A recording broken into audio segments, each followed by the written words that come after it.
Unit unit unit यानी जिसको हम लोग कहते हैं मात्रक। क्या कहते हैं? मात्रक। यानी यूनिट के बारे में हम लोगों ने पढ़ा है, मात्रक के बारे में हम लोगों ने पढ़ा है कि मात्रक किसको कहेंगे।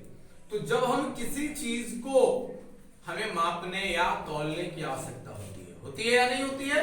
होती है। क्या करने की जरूरत होती है? मापने या तौलने की जरूरत होती है।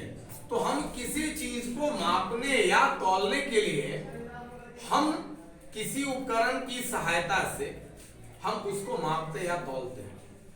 तो जब हम कोई खास पैमाना लेते हैं उस वस्तु को, उन चीजों को मापने या तौलने के लिए, तो हम उस खास पैमाना को उसका क्या कहते हैं?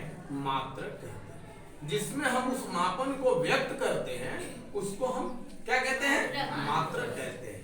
यानी हम कह सकते हैं, अगर अंग्रेजी में कहें तो हम ये कहेंगे कि such a standard through which we measure to any physical quantity, this standard is also called units of this physical quantity.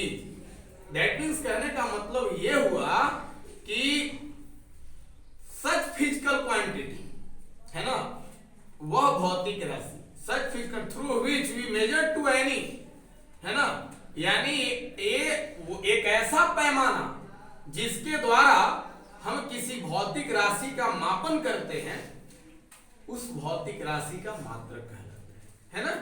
क्या कहते हैं मात्रक की परिभाषा में हम लोग? मात्रक की परिभाषा में हम लोग क्या लिखते हैं? मात्रक की परिभाषा में हम लोग ये कहते हैं, एक ऐसा पैमाना, एक ऐसा पैमाना या मापक, पैमाना कहो या हाँ मापक कहो, एक ऐसा पैमाना जिससे किसी भौतिक राशि का मापन करते हैं, मापन करते हैं, क्या कहलाता है?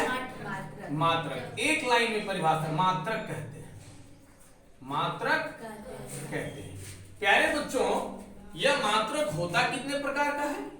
तो दो प्रकार का।